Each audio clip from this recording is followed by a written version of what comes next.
The logistics management cycle in leadership, management, and governance in nursing.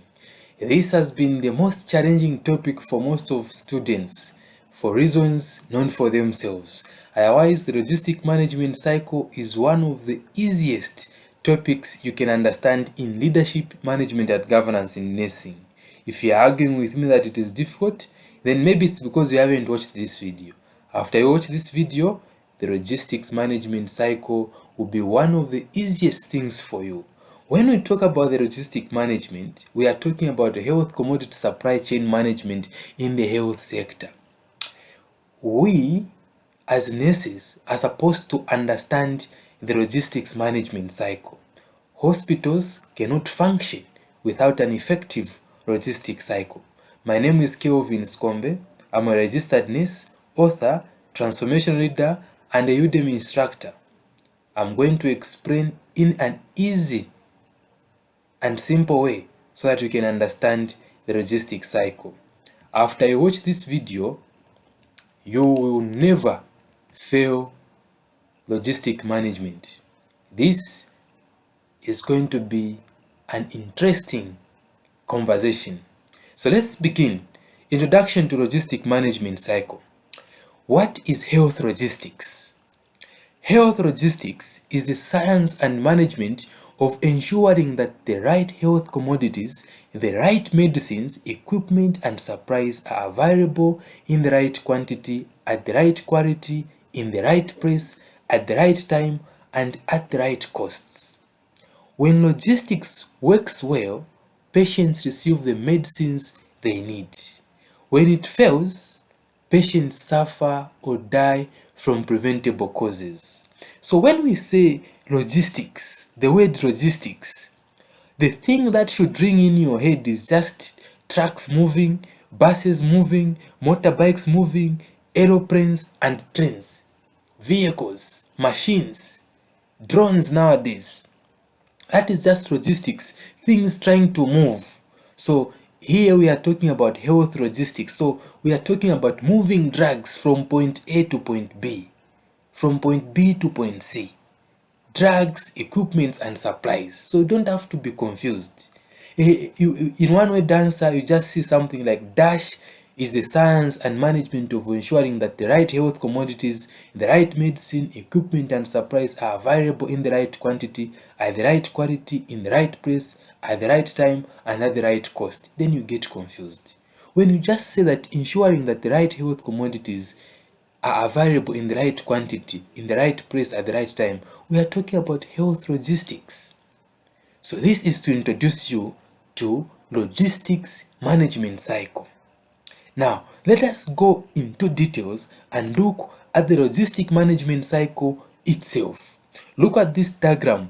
Beautiful, amazing. This is the most common diagram that we use in leadership and management. But the way it is, I'm just going to simplify it and add more stages so that we can understand it. We are going to simplify it so that you can understand it nicely. So what is the logistic management cycle?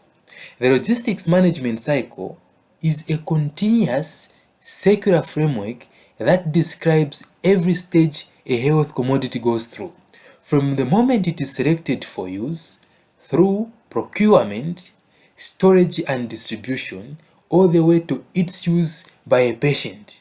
It is called a cycle because no stage is ever truly finished. The information gathered at the end feeds directly back into the decisions made at the beginning. I've added all these notes so that you can understand very well. Hopefully you have a notebook and you are taking down notes. So we are just simply saying the logistic management is a continuous circular framework that describes every stage a health commodity goes through. Now, if you look at this diagram, we have a policy here, we have adaptability.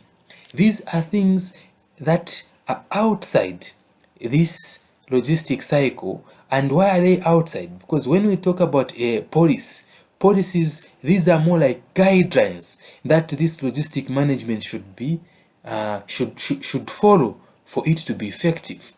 Then if you look at this diagram nicely, you find saving customers here. In the health sector, they are not customers. We call them clients or patients. Of course, they are customers if you are running a private institution, but we call them saving customers. And in this presentation, I'm going to refer to saving customers most of the time as using the commodities, because remember, when we are talking about logistic management cycle, we are talking about the movement of commodities.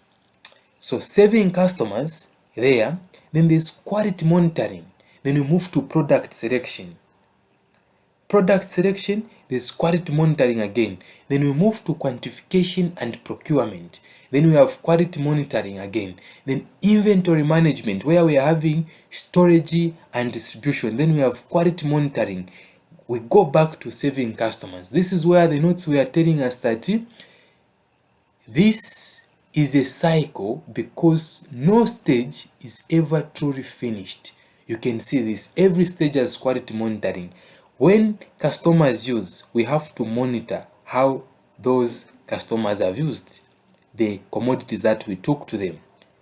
So I said on customer saving, I'll be using the commodities. Then product selection will be as it is. Then quantification and procurement, I'll break it into two stages. We'll have quantification and procurement.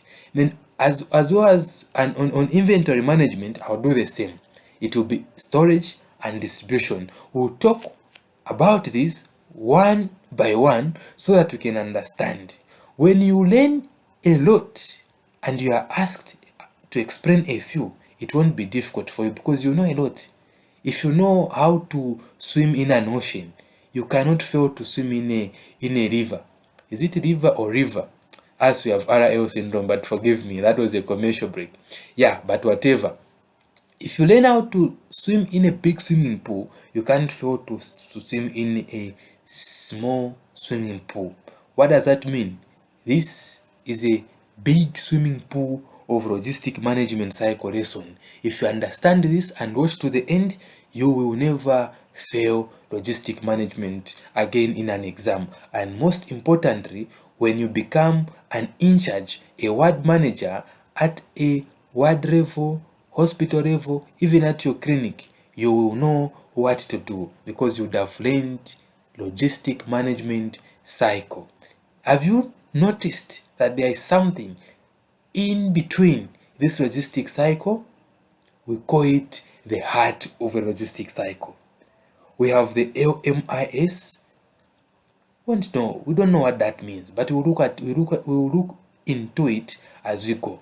Then we have pipeline monitoring, organization and staffing, that is HR, human resource management there, budgeting, supervision, evaluation, that is on the heart of a logistic management cycle. We'll discuss that.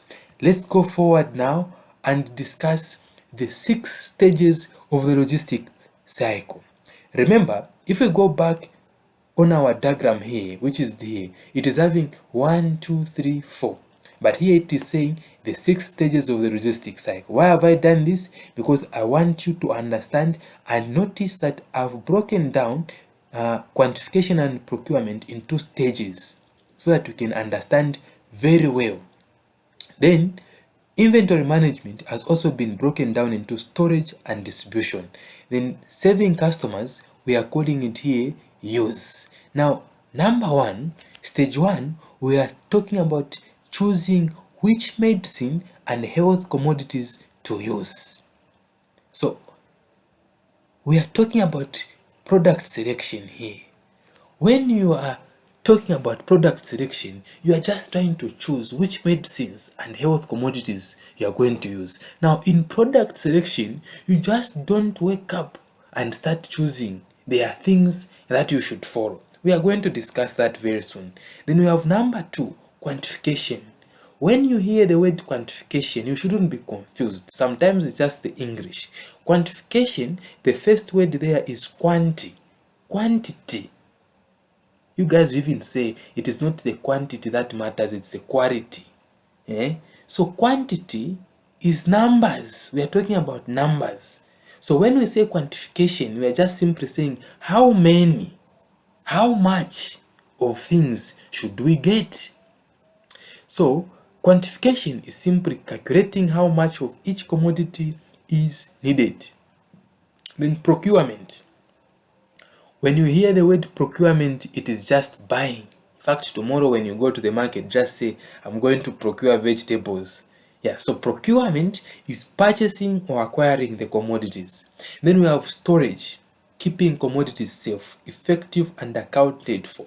We are talking about medications here, which involves vaccines. With vaccines, we have what we call the cold chain. It must be followed accordingly and effectively. Anything other than that, we might have ineffective vaccines. So storage is very important. When we are explaining the logistics cycle, you have to be sharp and explain what happens on the ground.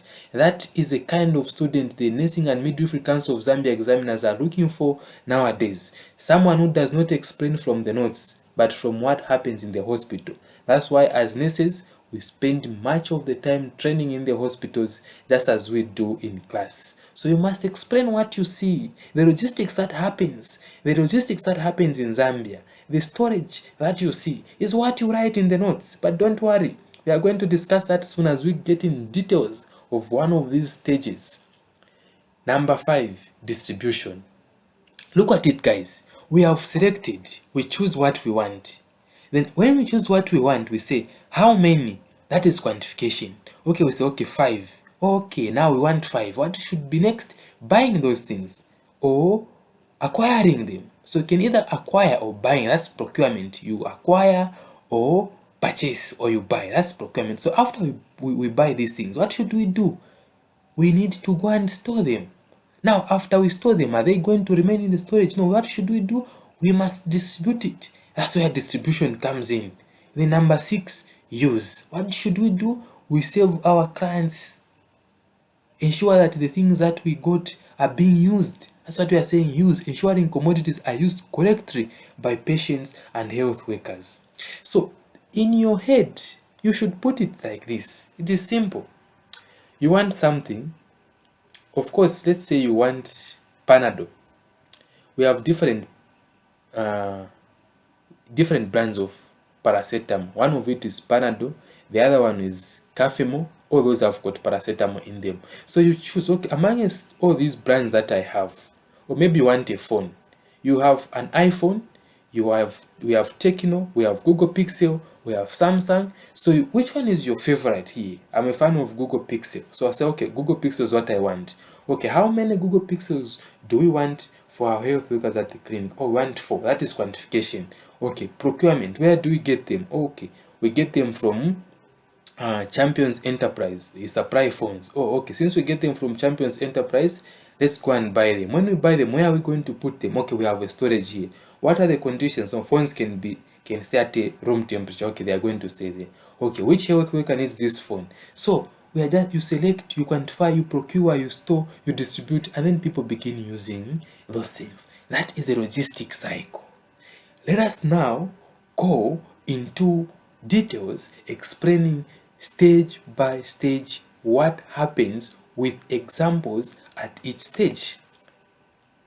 Before that, I need us to look at the inner core of the cycle, which I said is the heart of the logistic management cycle. We have policy, law, and regulation, the legal and governance framework within which logistics operate. So, the logistic management cycle cannot just be happening. We must have policy, law, and regulation. If you remember on the diagram, I showed you where there was policy. You see this policy around here, this around here, you can see it. Yes, that is what we are calling policy, law, and regulation. There must be something that is regulating this movement. Then there's also management information systems. If you look at the circle again, in between here, you will see LMIS. That is what we are calling management information systems. Logistics management information system. Then we have human resources. Again, if you look at this heart of a logistic cycle, you will see organization and staffing. Staffing, organization, evaluation, these things are human resource management. So that's why we have human resources, the trained staff who manage every stage of the cycle. Then you also have financing and sustainability, the funding that makes every stage possible. There must be some financing. So NMCZ nowadays is just something else. So it can just ask you, explain 4 supporting foundations of logistic management. You start talking about product selection, quantification, procurement, and inventory management. Then you are wrong. They are asking you for these things: policy, law, regulation, management information systems, human resource, financing, and sustainability. Let's look at one of the example. So why it is a cycle and not a line. At the end of the cycle, data on how commodities were used, stage 6, is fed back to inform the next round of selection, which is stage 1. So we are trying to explain why this is a cycle and not a line. So we are saying that at the end of the cycle, data on how commodities were used, which is stage 6, is fed back to inform the next round of selection, which is stage 1. So remember on our stages, if you can remember on our stages, we said we have 6 stages. Number 1 is selection, and the last one is use, which is customer saving. So this is trying to say that on stage 6, where we are talking about customer saving, when we save, how the patients used those commodities, how we used the commodities, how those drugs were used, the information will be sent back to inform the next round of selection. Did we have a lot of people who used paracetamol? Yes. Then on selection, we should see which we should select. And did the paracetamol we selected perform well? If yes, then we are going to maintain the type of brand we chose. Then quantification, how many? Did we have a shortage or we had in excess? Should we reduce the numbers or keep the numbers? That is what we are talking about. If a medicine caused side effects and patients refused it, that information changes the next selection decision. The cycle never stops. It continuously improves. That's why on the diagram, you saw this adaptability down here. Adaptability. This cycle must be able to adapt to changes of what is happening. Look at this example. This example here. Zambia's National Malaria Control Program selects antimethamphetamine, aka Coartem, as the first-line malaria treatment, stage 1. Remember, we talked about stage 1 as the product selection. This is a cycle, so when you're explaining an exam, you can start with any stage, but prefer you start with selection because that's how things are moving clockwise. Selection. So based on 3 years of case data, 5 million courses are quantified for the year. That is stage 2. Quantified, stage 2. Selection, then product, then quantification. How many? ZAMSA procures these from a pre-qualified supplier. Procurement. Remember, procurement and quantification. So there's product selection, quantification, and procurement. This is what we are talking about. ZAMSA procures these from a pre-qualified supplier, stage 3. Drugs are stored at Lusaka Central Medical Stores under temperature control, stage 4. This is inventory management being discussed as stage 4 and stage 5, which is storage. Now, drugs are distributed to all 108 districts of Zambia, stage 5. Storage and distribution are under inventory management. Health workers dispense antimethamphetamine and lumefantrine to 4.9 million malaria patients. That is stage 6. End of year consumption data shows 4.9 million courses used by 5 million procured. 100,000 are carried over, and the quantification for next year is adjusted accordingly back to stage 2. the cycle continues. So we are now talking about why this is a cycle, and this is making sense. So that is how this is a logistic management cycle. It is a cycle, not a line, because it keeps on improving just like that. Let's move to stage 1, selection of health commodities. When we say selection, what do we mean? Selection is the process of deciding which medicines, vaccines, diagnostics, and health commodities will be used within a health system or facility. It is the most strategic stage of the cycle. Every subsequent stage is shaped by what was selected here. Selecting the wrong product wastes resources at every other stage. So we are talking about selection here. Selection is very important. And here, when we are talking about selection, this is just choosing what you want. So it shouldn't be difficult for you when you are explaining. So look at the marks. If the marks say explain the logistic cycle and it is 40 marks, you need to explain very well. You need to explain very well. You need to put in your, if you are going to define. Selection is a process of deciding which medicines, vaccines, diagnostics, and health commodities will be used within a health system or facility. It is the most strategic stage of the cycle. Every subsequent stage is shaped by what was selected here. Selecting the wrong product wastes resources at every other stage. We'll look at one of the examples so that we can give it in an exam. So, the essential medicine concept, we are talking about selecting. I remember in the beginning I said this, the way me I teach is not just to make you clear exams, but to also help you operate a ward once you have a chance to work as a manager. So we have what we call the essential medicine concept, which was coined by the World Health Organization in 1977. This essential medicine is a list of medicines that satisfy the priority healthcare needs of the population, selected on the basis of disease prevalence, evidence of efficacy and safety, and comparative cost effectiveness. What do we mean here?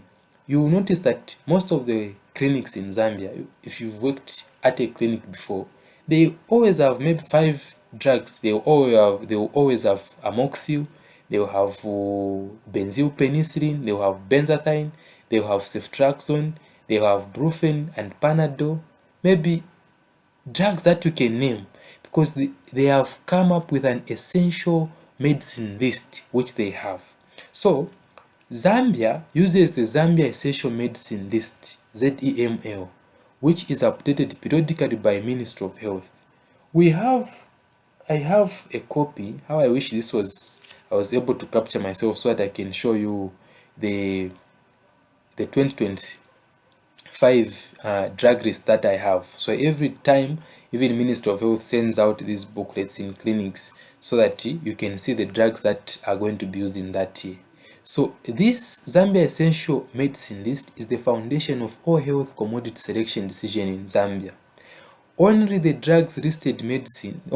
medicines listed in this list should normally be procured using public health funds. Essential medicines are intended to be available at all times in adequate amounts in functioning health system. So, as a creative student writing on selection, when you write about selecting commodities and drugs, say, okay, selection, this is a stage at which medicines, drugs, and other commodities are selected. If the stem of the question even said, you as an in-charge explain this, you're going to even say, as an in-charge, I'll make sure that on selection, I select drugs which are listed in the Zambia Essential Medicine List by ZAMRA, which regulates the drugs in our country. You state that nicely. The person who is marking you has worked in hospitals before, and they know that this list exists, but people write from, I don't know where they get the information they write from. So when you are talking about selection, talk about these two things. Entice the person who is marking you. Let them know that you have been to that clinic during rural experience. You've been to that Big word during urban experience. You've worked at UTH, you've worked at that level 1 hospital, you've worked at that district hospital. Let your examiner feel good. In fact, let your answer booklet teach your examiner. So, what is the criteria for selecting a medicine or commodity? Disease burden. Number 1. Is this condition common enough in Zambia to justify including this medicine on the national list? They ask you, nowadays NMCZ is not even choosing.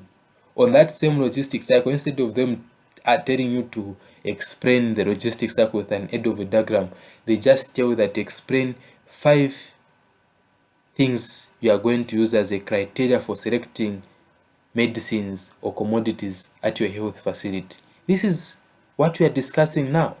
Or these can come on a cross match. Number 1, disease burden.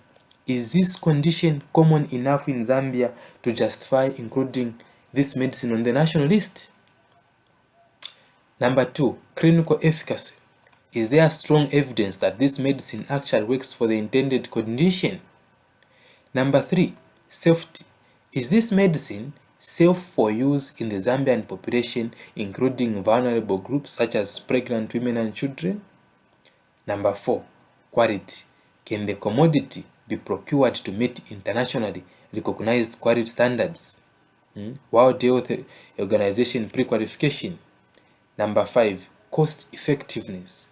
Is this the most economical option that achieves the same clinical outcome? Remember CEA from policy analysis. So I think I have to post a lesson about policy development. That's where you find this cost-effective analysis. Very important. You should watch that lesson once it is posted. Number 6, suitability.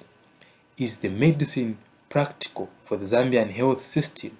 Appropriate dosage forms, storage requirements, shelf life. So these are the criteria you are going to use when selecting a medicine or a commodity. Disease burden, clinical efficacy, safety, quality, cost effectiveness, and stability. Then we have who makes selection decisions.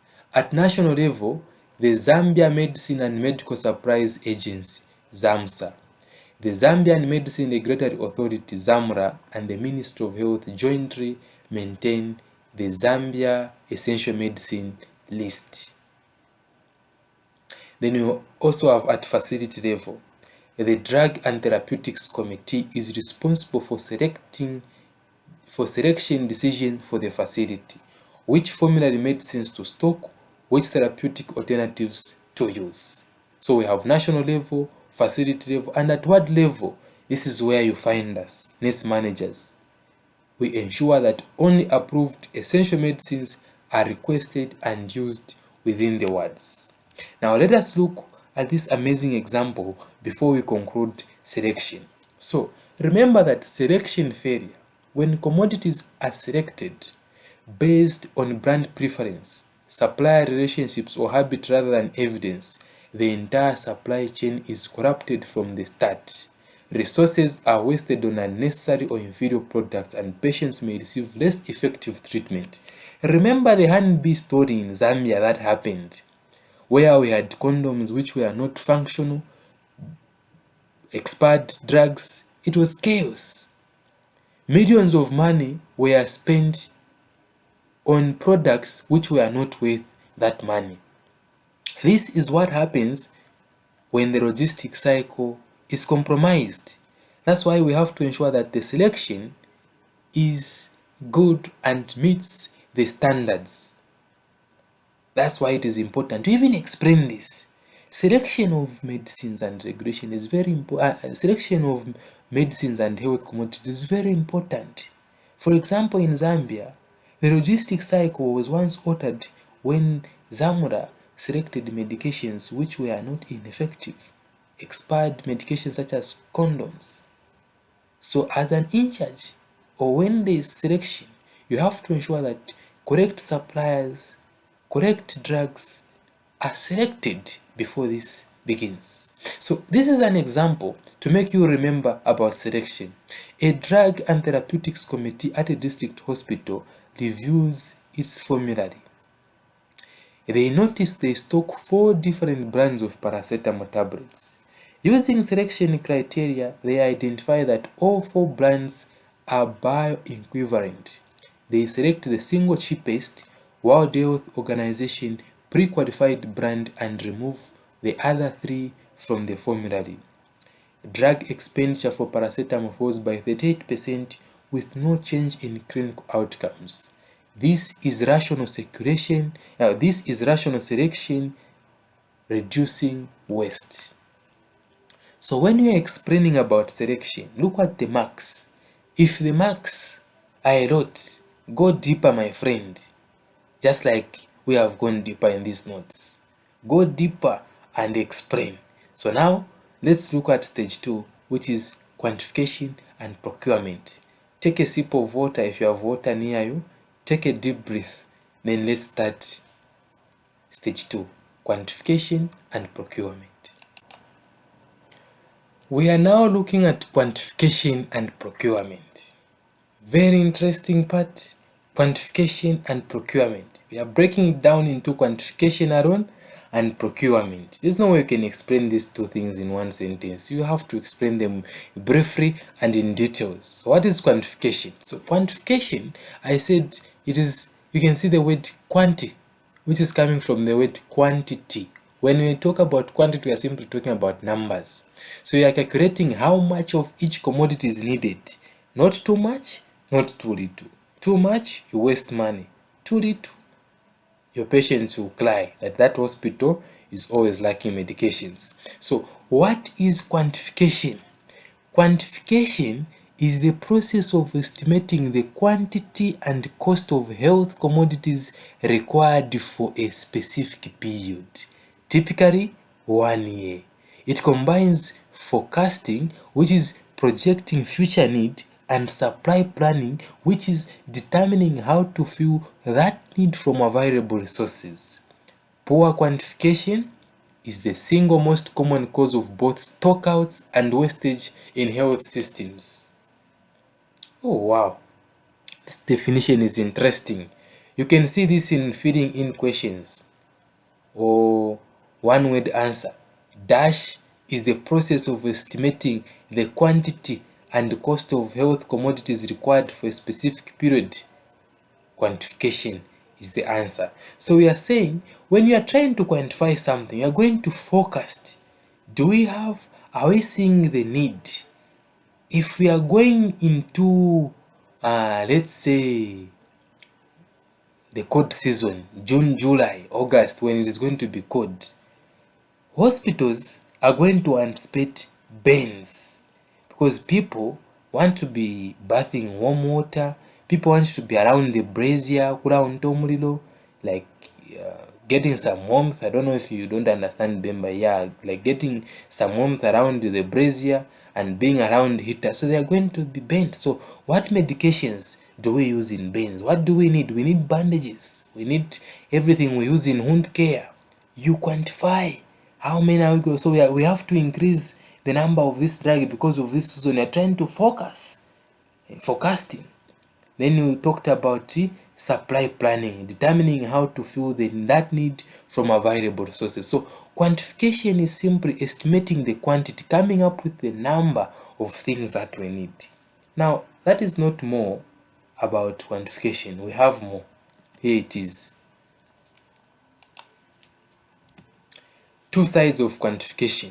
So quantification has 2 sides. Number 1 is overestimation, ordering too much. When you order too much, it may result in expired stock, wasted money, overcrowded storage, and funds that could have been used for other health needs being tied up in unused commodities. So when you are a manager ordering those drugs, know that if you are overestimate, you overorder, you are wasting money, you are overcrowding your storage. Number 2, underestimation. Ordering too little may result in stockouts, treatment interruptions, patient turning away from facilities, reduced adherence, and preventable illness and death. So don't underestimate. If you are going into December, January, you order things that might be needed. If you know that your clinic is going to experience a lot of suturing, order sutures. Order Rignocaine, things that are used in suturing, because December, January, people want to celebrate, and as a result of that, they get injured. Two methods of quantification. So we have methods of quantification. Maybe you have not even ever heard of this, or your lecture didn't even mention about this. Well, Kelvin is teaching them on YouTube, and if it comes in an exam, at least you learned it. With NMCZ exams, this is not a time of limiting yourself to a 15 PowerPoints, to a 15 slide PowerPoint. You have to go deeper and read and study. So, the methods of quantification. Method 1, consumption-based method. How it works and when to use it. This consumption-based method uses historical consumption data. What was actually used in the past is what we are referring to as the historical consumption data. In the last 2 months, how many have we dispensed? How many gloves have we used? That is historical consumption data. Most accurate when data is reliable and complete.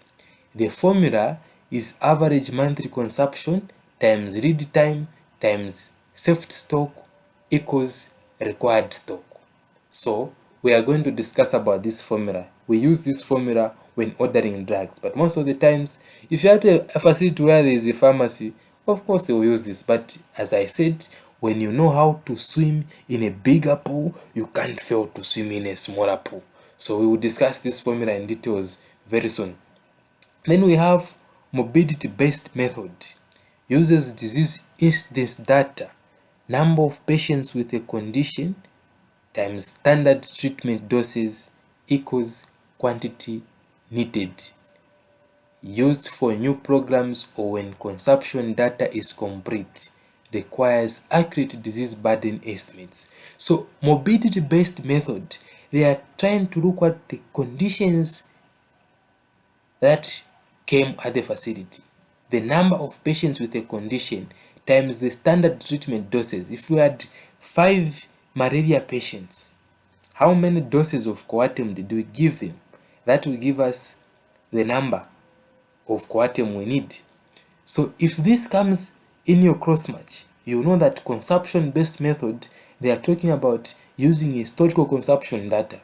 When we talk about morbidity-based method, we are talking about the number of patients with a condition multiplied by the standard treatment doses. So these are the two sides of quantification. Now let's look at this key terms in quantification. Why should you know these key terms? They can ask you, or you can meet them in cross-match or filling in questions. So number 1, average monthly consumption, that is AMC, average monthly consumption. The average quantity of a commodity used per month, calculated from at least 3 months of data. That is what we call the AMC, average monthly consumption. You come up with how many drugs, how many tablets of Panadol are you dispensing in a month. That is by dividing how much you give in 3 months by 3, then you get an average monthly consumption. Then we have what we are calling lead time.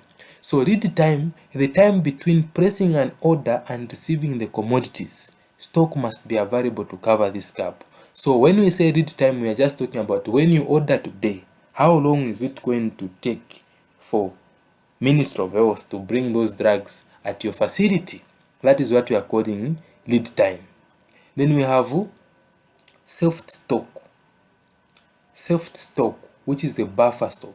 Extra stock held to cover unexpected demand increases or supply delays.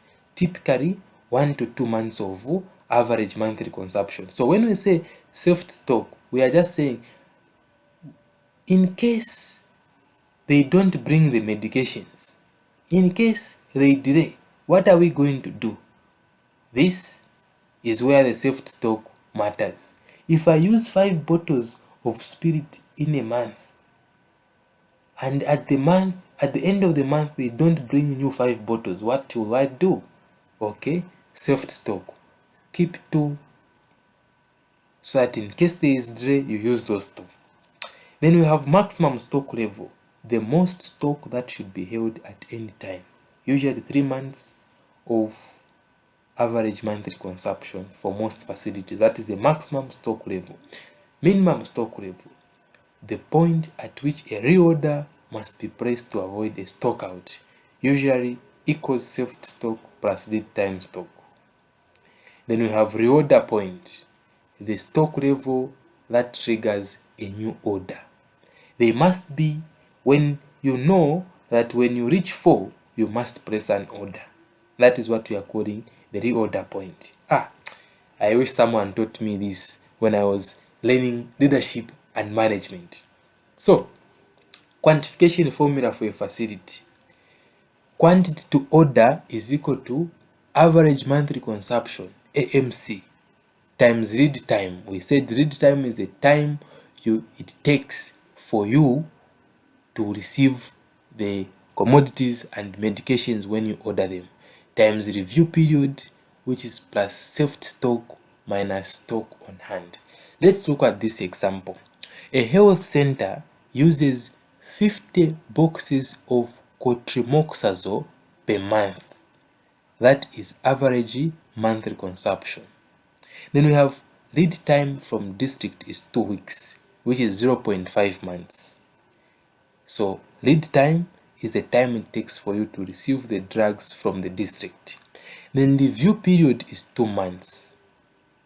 Safety stock equals 1 month of average monthly consumption, which is 50 boxes. So current stock on hand is 30 boxes. Then you just replace everything. Quantity to order, you multiply the numbers, but I know some of us, we left mathematics and joined nursing because we didn't want nursing. So these numbers and formulas may not make sense. So what are you going to put on quantification? Simply say quantification is coming up with the number of medicines and commodities that we need at a facility. To ensure that this is effective, we are going to make sure that we do not under order. Just use simple English. We do not overestimate or underestimate the orders so that we have enough at the facility. You just explain in simple terms. Unless you are intelligent, you are the Muzungu and Konde, and you want the examiners to fall in love with you, you can go deeper and explain this formula. And that way, the marker will be like, this one is sharp. And you know the benefit of enticing the examiner with the first things like selection, quantification. When you explain things that make sense here, the examiner will know that I'm marking a genius. So when you make a mistake going forward, they can even say, okay, this one knew where I was coming from. Maybe it is because of time that they wrote this here. So these are hints. Make sure that you write sensible things. Make sure that you give the nitty-gritties of what you explain to examiners. Let's now move from selection to procurement. We have selected. We need to procure. Procurement is simply purchasing the right commodities from the right source at the right price with guaranteed quality. That is procurement. What is procurement by definition? Procurement is a process of obtaining health commodities through purchase, donation, or manufacture. Dash is the process of obtaining health commodities through purchase, donation, or manufacture.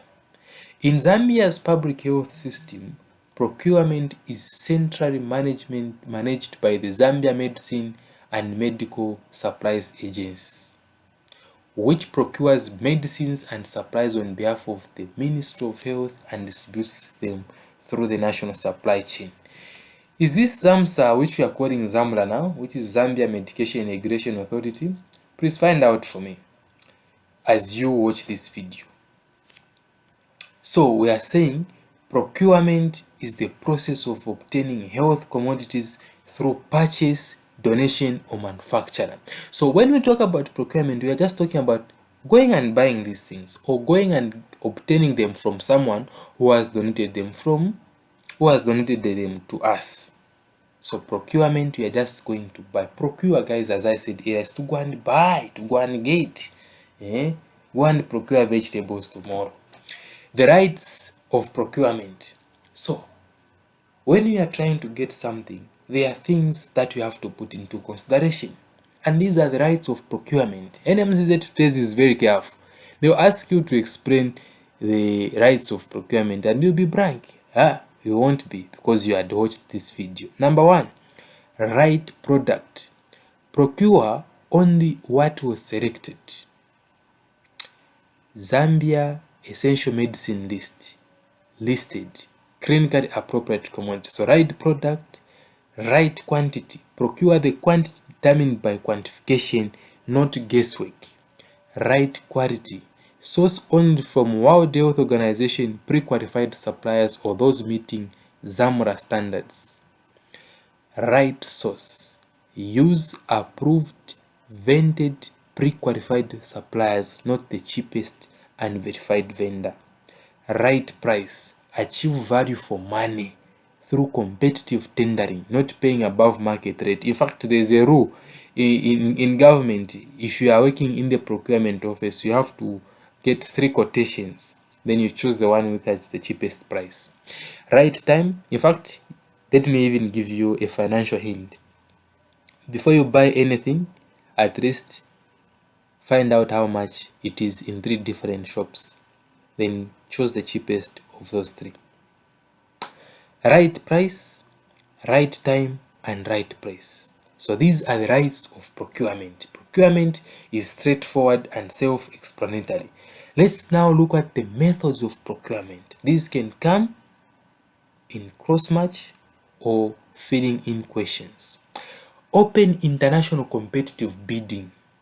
Advertised globally. Best prices used for large value orders. So if you are trying to order a lot of things, maybe we have a pandemic, and then we can just open some competitive bidding where companies will supply this bid, press money, okay, us, we can supply you these things that you are looking at, that you want at this amount of money. This company says this man, then you choose as the buyer. Then we also have what we call restricted international tendering. Invited shortlist of pre-qualified suppliers faster than opening bidding. Direct procurement, source, used when only one qualified suppliers exist or in emergencies. Most expensive, direct procurement. Then you also have what we call framework contracts, long-term agreements, pre-negotiated prices with approved suppliers for regular commodities, most efficient for routine medicine. So these are methods of procurement. Should you be asked, this is what you explain. Quality assurance in procurement. All medicines must meet ZAMRA registration requirement. No unregistered medicines may be procured. Suppliers should hold which is World Health Organization pre-qualification, an internationally recognized quality standard. Products must carry a certificate of analysis confirming chemical composition meets specifications. Cold chain requirements must be verified before procurement, not after delivery. Shelf life must be sufficient, at least 12 to 18 months remaining on delivery. So they ask you a question. Explain how you are going to make sure that when you are procuring in the logistic management cycle, quality is of like there's good quality assurance. Explain. These are things that you are going to talk about. You are going to ensure that the commodities or the drugs that you get meet ZAMRA conditions. Make sure that your suppliers are eligible by having a World Health Organization recognition.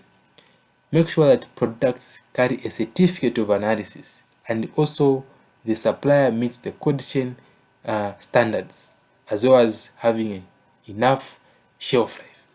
sweet and lovable. One thing I love is examples. Let's look at it. So here's a warning for procurement failure.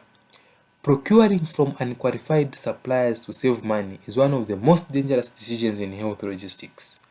Substandard and falsified medicine look identical to genuine products but may have no active ingredient, wrong dosage, or contamination. The short-term saving costs patient lives and exposes the procuring officer to criminal liability. That's why people have been jailed, especially here in our country at Zamra and Zamsa. People lose jobs there because of this procurement failure.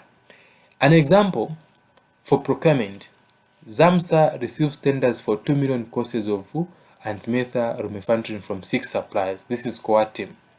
3 suppliers are eliminated immediately. They are not World Health Organization pre-qualified. Of the remaining 3, 2 are Zamra registered. The lowest priced Zamra registered World Health Organization pre-qualified supplier wins the contract. Before shipment, Zamra conducts post-market surveillance sampling. The procurement process protects every malaria patient in Zambia from substandard medicine. So when you are talking about procurement, you are simply buying, obtaining from buying or obtaining from a supplier or a donor, just like that. You are simply buying. But when you are procuring, you must put things into consideration.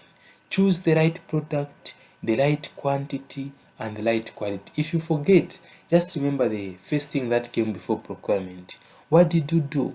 You selected, then you quantified, then you procured. So you're going to say, I'll ensure that I procure the accurate quantity which we quantified. Then I'll make sure that I buy from eligible suppliers, those who meet World Health Organization standards. You put these things in procurement so that the examiner can enjoy marking you. So this is about procurement. In the next session, we now discuss the inventory management. Sip some water. Look if your notes are making sense, the ones that you are taking. Let's meet in the next session. Now we are looking at inventory management. So inventory management is very important for you to understand. And as I said earlier, we are going to break down inventory management into storage and distribution. We are just from talking about procurement. When you procure something, you buy or obtain, you now need to store those things. So when we talk about storage, we just mean protecting the quality, quantity, and security of health commodities at every point in the supply chain. So what is storage in the health logistics? Storage is the management of health commodities after they have been received, keeping them safe, effective, accessible, and accurately accounted for until they are needed. Poor storage destroys the quality of commodities that may have been correctly selected, quantified, and procured. A medicine that was perfect when it arrived can become useless or dangerous if stored incorrectly. And that's why storage is very important in the logistics cycle. So we have levels of storage in Zambia's health system. At first, we have central medical stores here in Lusaka, the apex warehouse for the entire country. You have to check it out. So the first one is central medical stores, where medicals for the country are stored. After that, we have the provincial medical stores, hub warehouses for each province. So each province has a medical store where medications and equipment are stored there. After that, we have district medical stores, district health offices. Then number 4, we have facility stores, health centers and hospitals, the point of final storage before clinic use. Then the last one is ward clinic stores, immediate point of care. That's where we are even found in these wards. So you can even in wards, I'm sure you've seen where we store drugs. You have seen the DDA the in charge moving with the keys, yeah, the likes of things. So these are the levels of storage in the logistics cycle, especially in our country. We store it at national level, provincial, district, and facility level, as well as the ward level. So what are the conditions required for good storage? So temperature control. You must remember that most medicines must be stored at 15 to 25 degrees Celsius, cool, dry press. Cold chain commodities, vaccines, insulin, some biologics require 2 to 8 degrees Celsius refrigeration. So these are vaccines and insulin. The cold chain commodities, these will require 2 to 8 degrees refrigeration. Remember when we looked about the cold chain in pediatrics? Yeah, it takes us back to that. Temperature excursions destroy product efficacy. A vaccine exposed to heat is useless even if it looks intact. So temperature control is one of the conditions required for good storage. NMCZ asks you, explain 5 conditions that are required for good storage of medicines. These are the things we are talking about. Number 2 is humidity control. High humidity degrades tablets, promotes mold growth, and damages packaging. Storage areas should have humidity monitoring and adequate ventilation.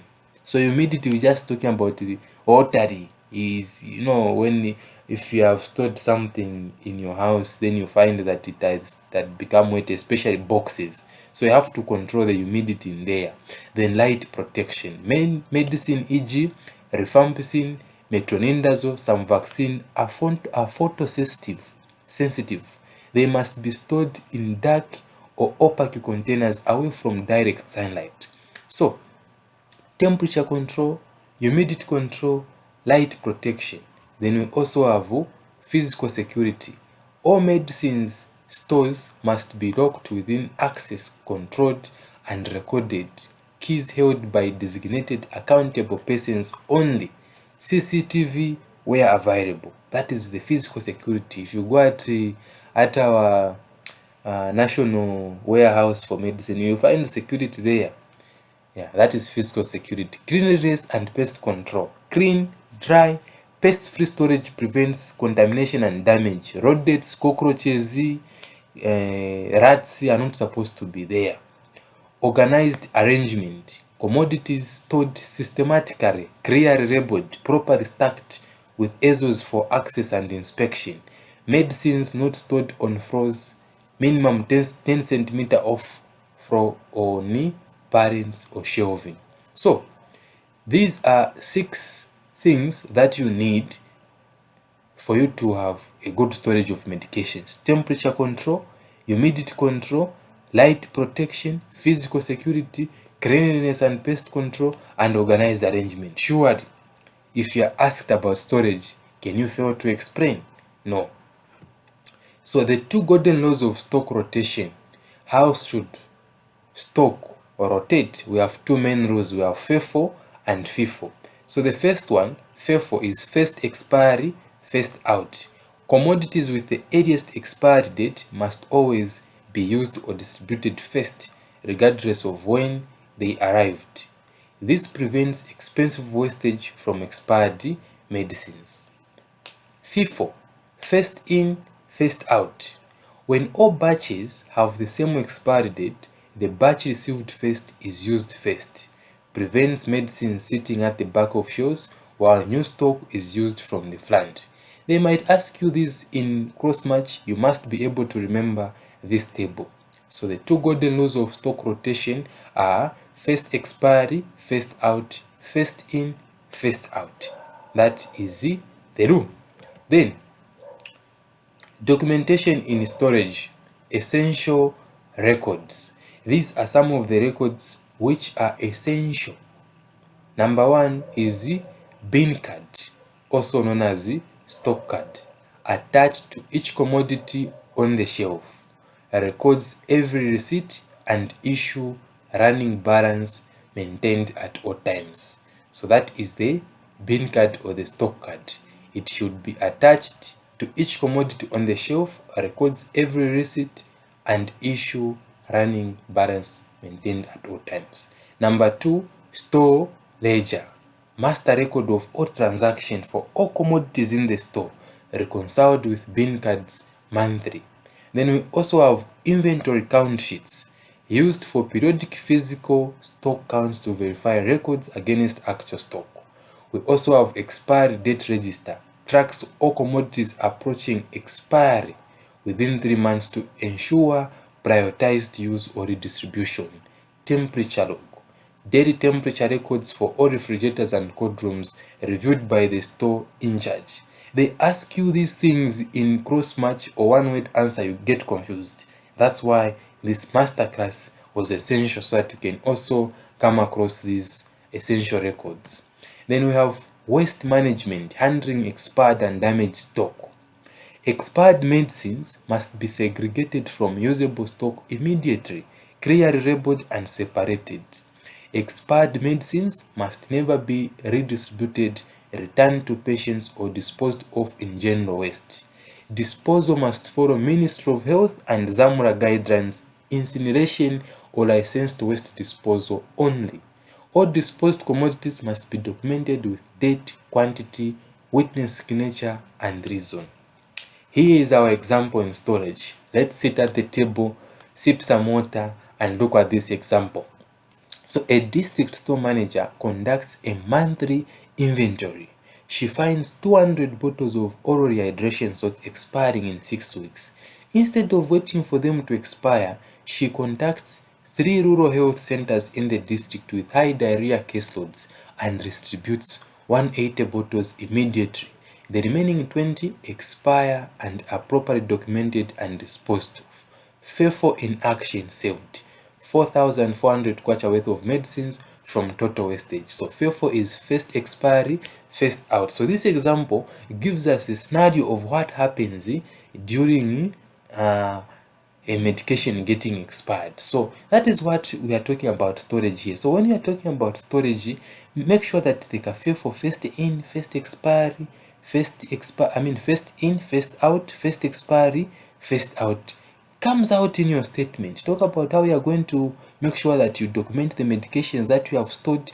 When you are talking about storage, talk about how you are going to make sure that the room is effective for keeping medications by maintaining proper humidity, as well as temperature and lighting, as well as physical security. You talk about that when you are talking about the logistics cycle. Now let us look at the distribution. We are still discussing inventory management. Remember, on the cycle, it is inventory management, then down there is storage and distribution. So when we talk about distribution, we are talking about moving commodities from where they are to where they are needed, on time and in full. What is distribution? Distribution is the transport and delivery of health commodities from higher level warehouses to lower level facilities, from central stores to provinces, from provinces to districts, from districts to health centers, and from health centers to community health workers. It is the link in the chain that determines whether correctly procured and stored medicines actually reach patients, reach the customers, where we said saving customers, it must reach that stage. Yeah, that is distribution. So distribution systems, two main models. You might have not learned this in class, but you are going to learn it here. So we have the push system and the pull system, which is the requisition. How does the push system work? This is a central level. Central level decides and delivers quantities to facilities based on allocation formulas. So the push system is whereby the central level here in Lusaka, they sit down, use formulas and allocate the drugs and other commodities. Then the pull, which is the requisition system, facilities request what they need based on their own consumption data and stock level. This is the best one, the requisition system. The pull, whereby you request what you need, because when you use the push system, they are going to give you what they think you need. But if we use the pull, they are going to give you what you request. What is the advantage of the push system? Ensures regular delivery, good for remote facilities with poor communication. Advantage of the pull is that facilities get what they actually need, and it reduces over and under supply. Then you also have the disadvantage, may not match actual facility need can result in oversupply or stockouts. That is the push system. The pull system requires accurate facility level data and the function ordering system. That is a disadvantage of that, but it also looks like an advantage. Zambia used historically being phased out in favor of pull or hybrid system. So we are moving to pull requisition system and hybrid system, where we even use both the push and the pull system. We give you what you want, what we think you need, and we also give you what you need. So growing use in Zambia, especially for art medicines and vaccines. So these are the distribution systems. We have the two main models, the push system and the pull system. You have to remember this. So integrated versus vertical distribution. These are also part of the distribution process. Integrated distribution, one vehicle delivers multiple commodities from multiple programs, malaria plus TB plus HIV, to a facility in a single trip. It is cost effective but requires careful coordination. So that is what we are calling integrated distribution. They bring this in one aid answer and then you go blank. So number 2 is vertical distribution. Separate delivery systems for each health program. Simple to manage but expensive, and creates parallel systems. Then we also have the last mile problem. So the last mile refers to the final stage of distribution, getting commodities from the district store to remote. So this is the last mile problem. So don't want to read. So when we talk about the last mile, we are just referring to the final stage of distribution. There are those places in rural areas. That is what we are calling the last mile problem, getting commodities from the district store to remote, hard to reach health centers and commodities.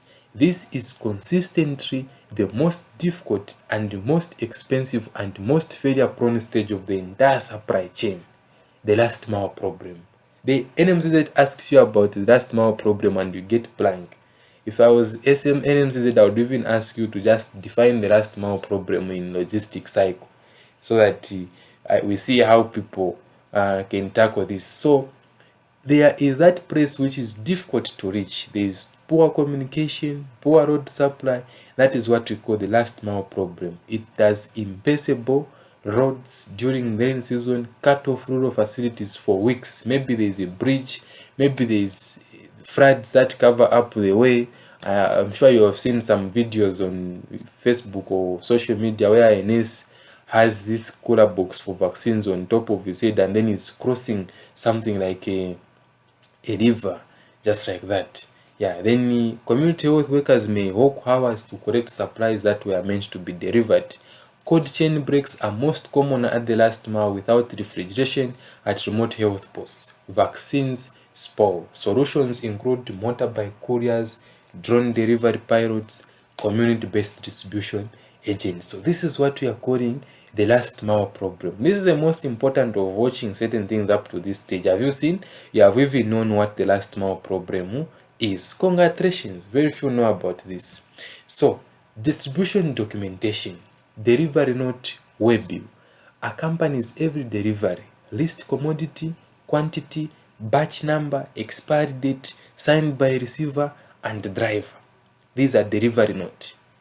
When you are distributing, when you are receiving the distribution, you have to sign. Receiving a report completed by the facility on receipt. Any discrepancies between waybill and actual quantity received must be documented immediately. They ask you, when an in-charge at a facility receives medicines and drugs, which reports does he sign? Dash. Receiving report. We also have the dispatch log, maintained at the sending store, records every delivery made.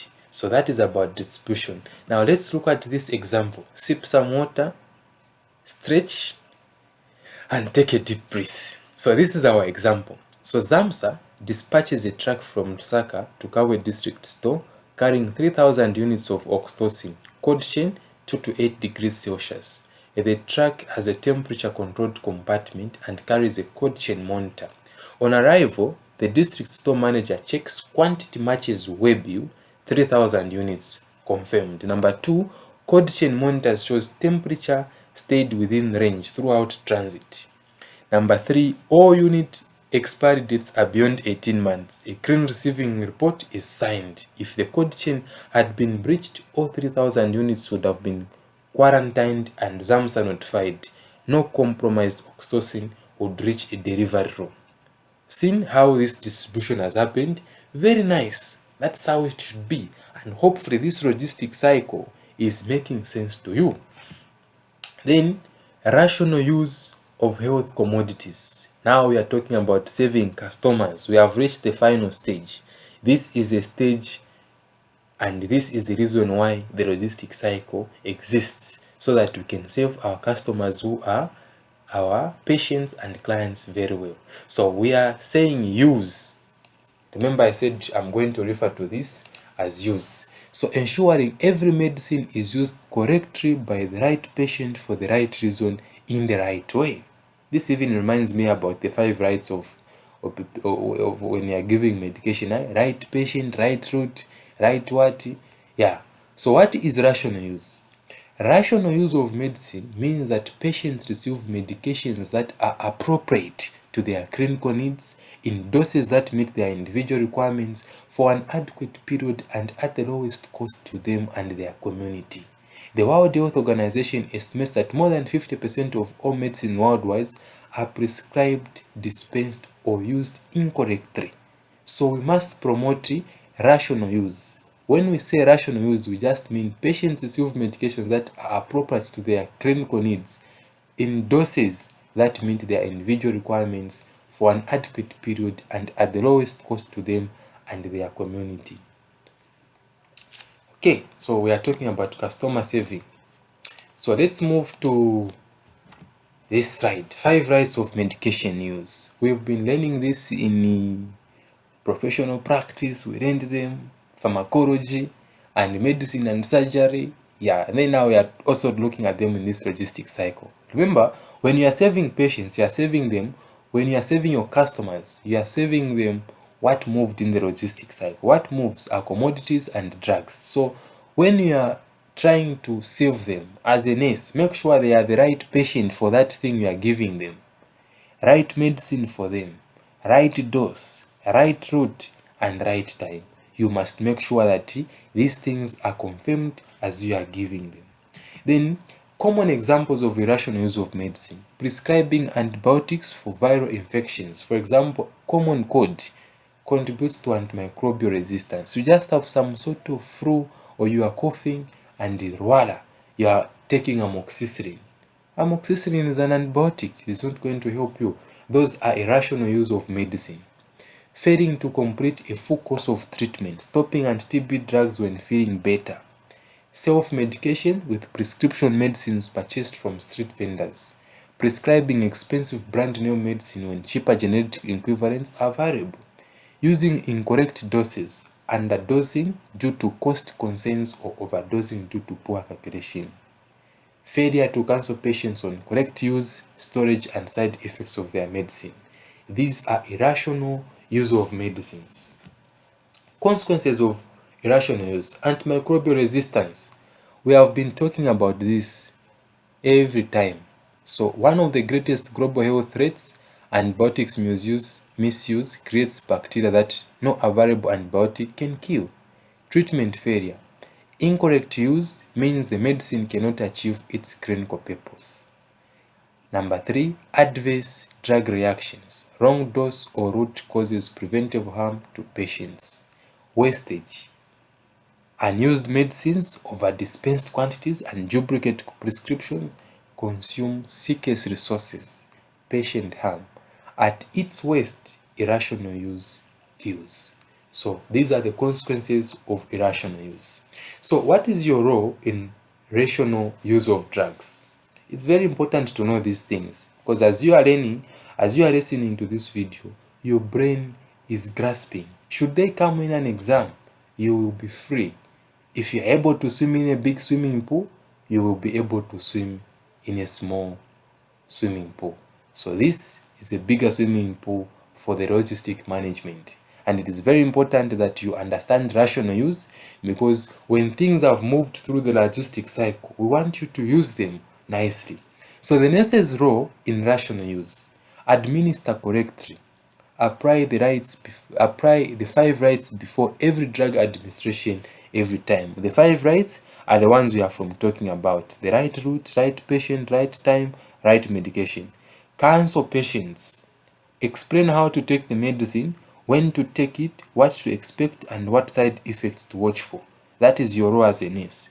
Educate, help patients understand why completing the full course matters even when they feel better. Report adverse reactions. Any unexpected reaction must be reported through the Zamra pharmacovigilance system. Question and clear prescription. If a dose seems wrong, a nurse must verify before administering. I was just following orders is not a legal or ethical defense for administering a clearly dangerous prescription. Prevent pilferage. Medicines meant for patients must reach patients. Loss from the point of dispensing is a use stage failure. So these are your roles as a nurse in rational use. Let's look at this. So the cycle closes here. The data generated at the use stage: customer saving, how much was used, which medicine were refused or caused reactions, what conditions were treated, is the most valuable input for the next round of selection and quantification.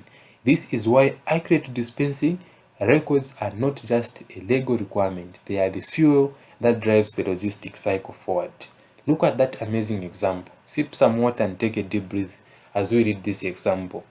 A nurse administers amoxicillin 250 mg to a 12-year-old patient. Before administration, she checks the patient's name against the wristband, right patient. Reads the drug label carefully, right medicine. Checks the dose chart, 12-year-old weighing 32 kg requires 500 mg, not 250 mg. Wrong dose detected. She returns to the prescriber. Dose is corrected. 500 mg is administered. Right dose, right route, or right time 8 hours. She documents the query and correction in the nursing notes. This one verification prevented a clinically inadequate dose that would have failed to clear the infection and contribute to antibiotic resistance. Have you seen? That is rational use. The nurse putting in effort and his or her roles. Very sweet and amazing. Now, let's look at the four supporting foundation of the logistic cycle. The heart. Those run underneath every stage. Without them, the cycle fails. The stages of the logistic cycle cannot function without 4 essential support systems running beneath them at all times. Think of the cycles as a wheel. The stages are the spokes, but these 4 foundations are the axle and the rod. Foundation number 1: policy, law, and regulation. Every stage of the logistic cycle operates within a legal and regulatory framework.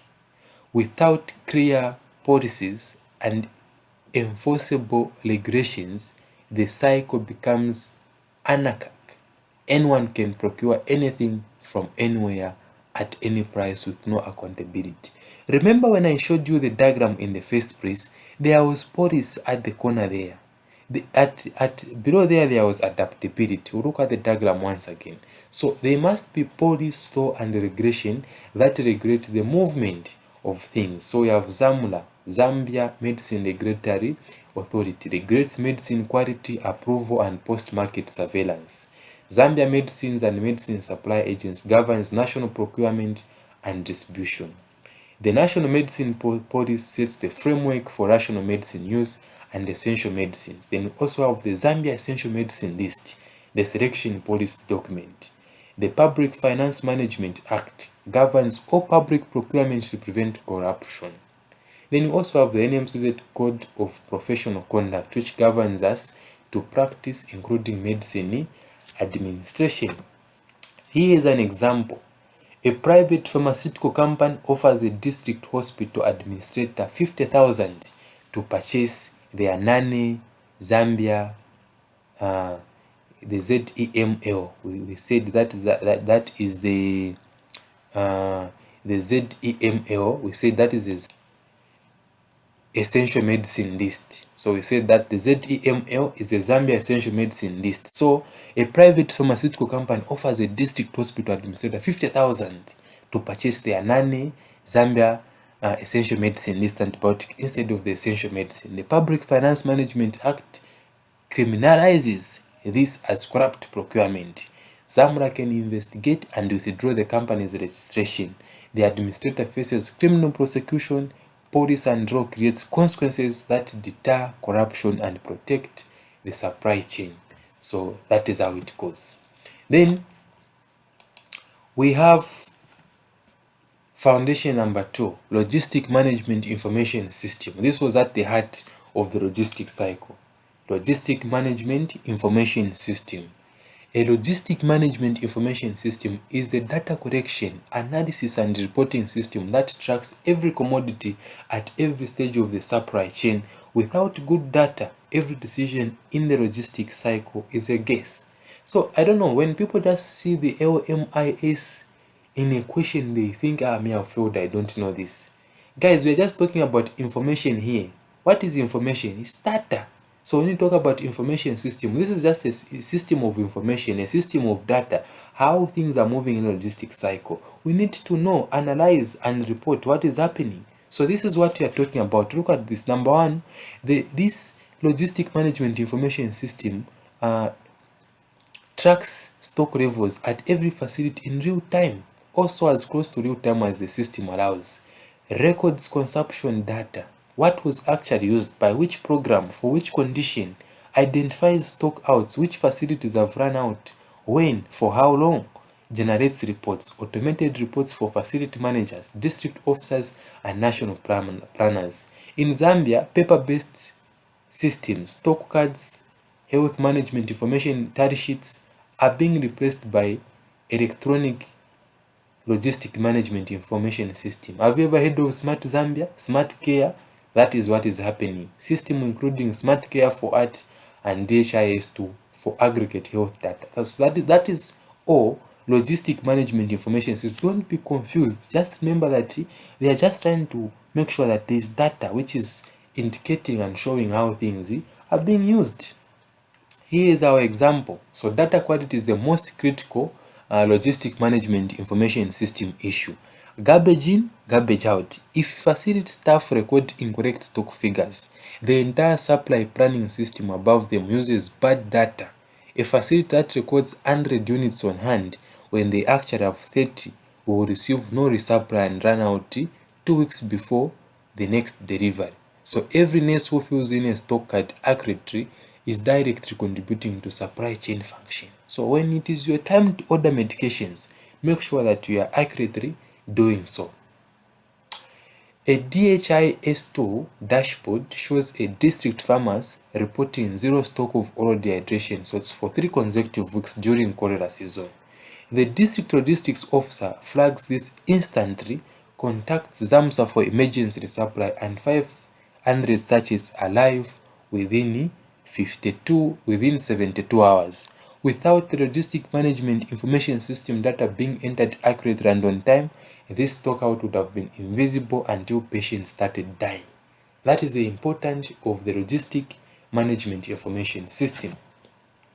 We also have human resource for logistics. So every stage of the logistics cycle is managed by people, trained, motivated, accountable.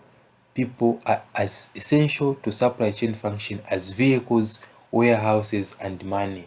A well-funded supply chain staffed by untrained or unmotivated personnel will still fail. So pharmacists lead clinical review of formulary, oversee dispensing accuracy, manage pharmacy operations.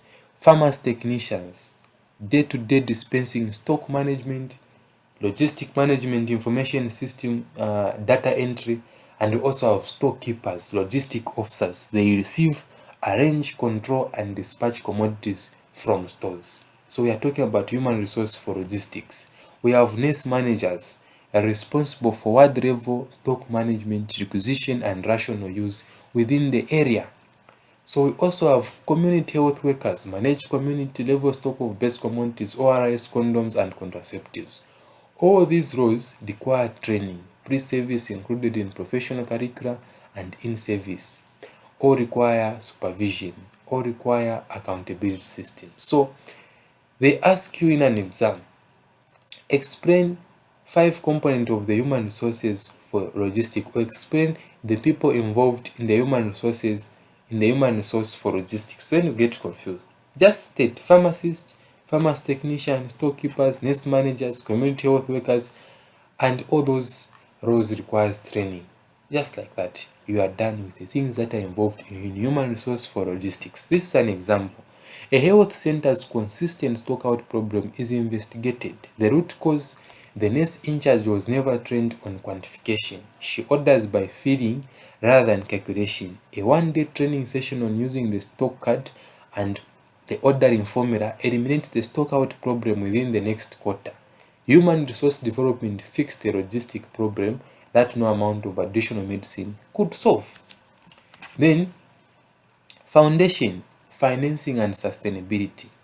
The entire logistic cycle costs money: selection, research, quantification, analysis, procurement. So we are talking about financing and sustainability. A logistic cycle without being financed and sustained cannot be possible.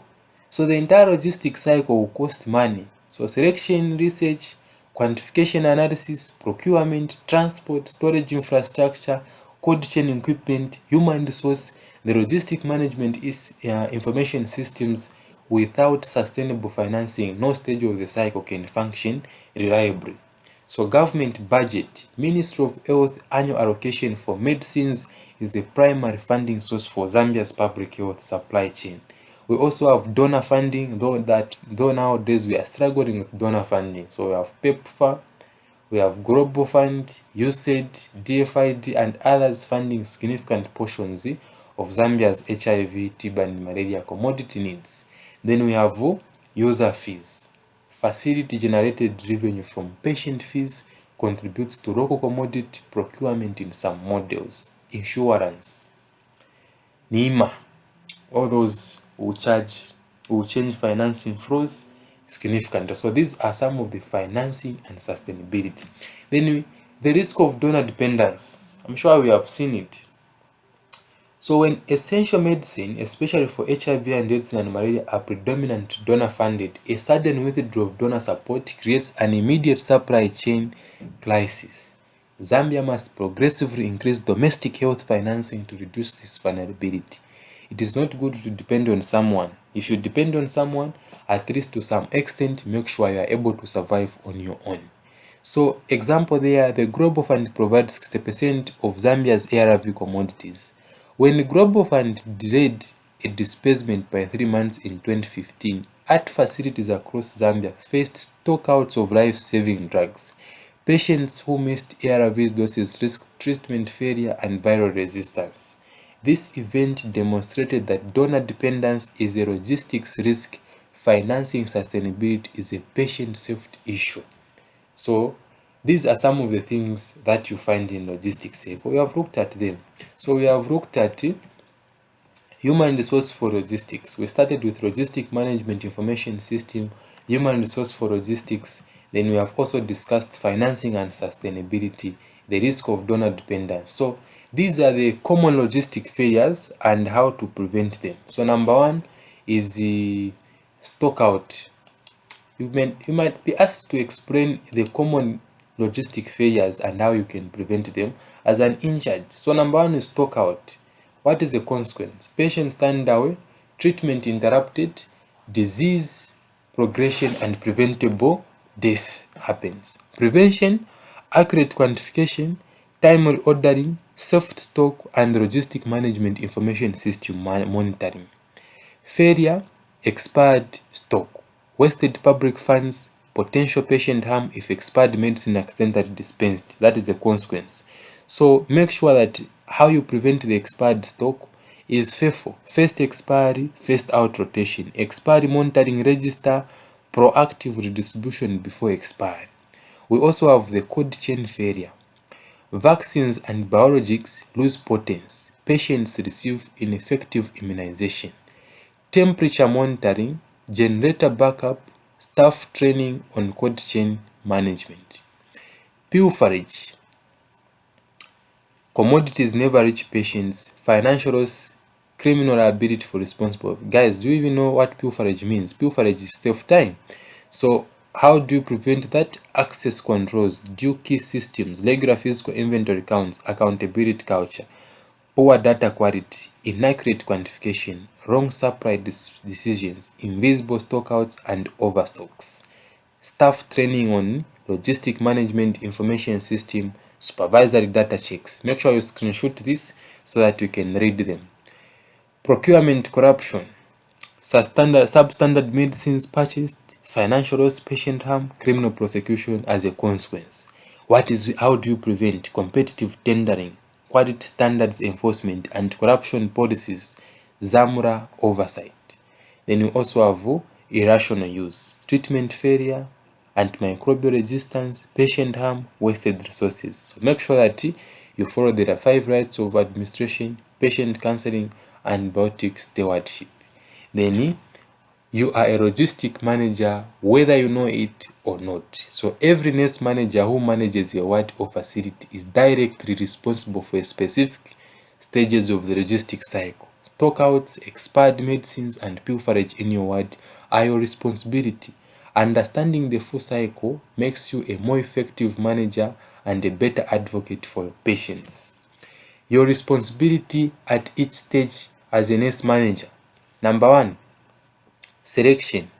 You are going to participate in the Drug and Therapeutics Committee. Advocate for essential medicine that meet your patient's needs. Flag medicines that are causing problems or have better alternatives. During selection, you have to state, no, this drug is not working. Let's put this drug. Quantification. Maintain accurate word consumption records. Submit accurate monthly reports. Use AMC and stock out. AMC is average monthly consumption and stock on hand data to generate correct requisition, not guesswork. So you should not guess when you are quantifying, coming up with the number of things that you need. Procurement. Ensure all commodity requests go through official channels. Never procure from unregistered suppliers. Escalate supply failures to the farmer store's office manager when with documented evidence. Storage. Maintain a clean, organized, secure ward drug store. Apply FIFO as well, even in the ward. First expiry, first out. First in, first out. Keep bin cards updated. Distribution. Verify every delivery against the way bill before signing. Document any discrepancies. Ensure medicine received in your ward are distributed to the correct patients, not diverted. Use. Apply the 5 rights before every administration. This is customer saving. Cancel patients on correct use.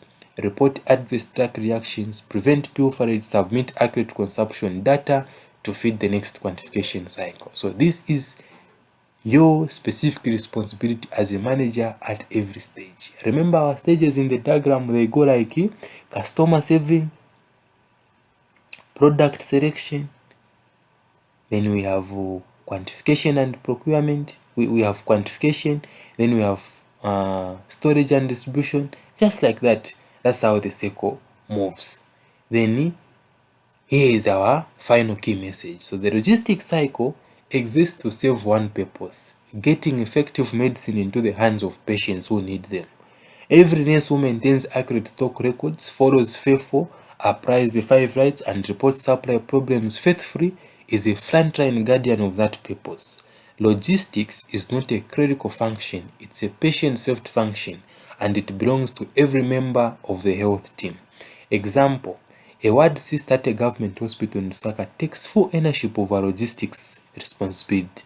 She updates bin cards daily, identifies that core amoxiclav is running low 2 weeks before the next scheduled delivery. Quantification. Submits an emergency requisition to farmers with a stock card as evidence. Procurement process. Ensure newly received stock is placed behind old stock. FIFO. First in, first expire, first out. documents every administration on the medication chart use, and submits a monthly consumption report on time. Logistic management information. Our ward has not had a preventable stock out in 18 months. One nurse taking the logistic cycle seriously, changing patient outcomes every day.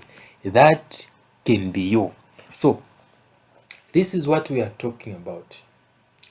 This whole entire lecture was based on this logistic management cycle. Number one, we are talking about saving customers, product selection, quantification and procurement, inventory management. Then we have quality monitoring at each stage. Then we have adaptability. Then we have those things inside logistic management information system, pipeline monitoring, organization and staffing, budgeting, supervision, and evaluation. So when you are explaining this in an exam, when you draw it like this and you begin explaining, you are going to choose any stage. You can start with it, there's no problem. This is a cycle. I'll start with product selection. So you explain the things that you are going to put in consideration when you are selecting the catchment area of your clinic, all those things we discussed. You explain them briefly according to the marks allocated. Then quantification and procurement. Quantification, we talked about the numbers, how many are needed, how many are needed, and where are we going to get them. That is quantification and procurement. Procurement is obtaining. Quantification is coming up with the numbers. Remember, we even had that formula about quantification. Then inventory management, you are going to talk about storage. A good person about storage, you are going to talk about temperature maintenance in the room. We are going to talk about lighting, physical security, humidity control. You are going to make sure that there is limited access to where you have stored your medications to avoid pilferage. Then you also have distribution. Now you distribute from national level, provincial level to district level to hospitals and clinics, just like that. Then quality will be monitored at every stage to ensure that things are happening according to how they should happen. Then there's police.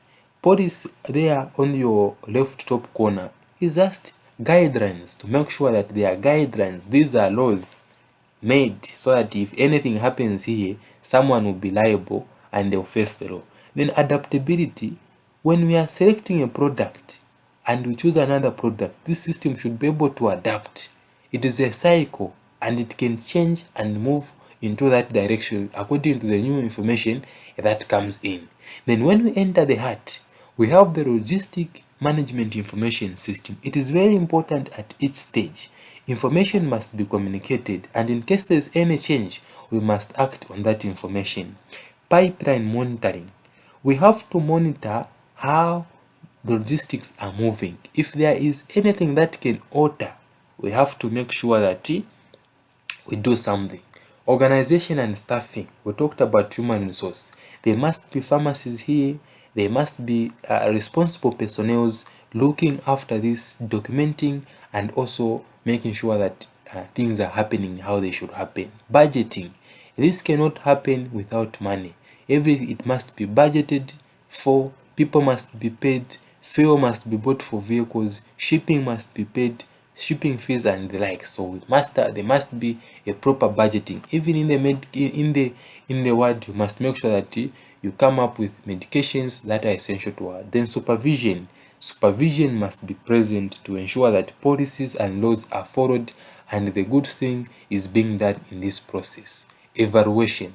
You need to evaluate how the cycle moved so that you can improve and change where they must be changed. So this marks the end of this session. My name is Kelvin. I'm a registered nurse, author, and nurse. If you need these notes, please, you can find the number on the description. Just send me a message and I'll send you these notes so that you can enjoy. Yeah, thank you very much for having been with me up to this time. I hope you pass should this question come. Thank you. Have a good day. Have a good night, depending on the time you are watching.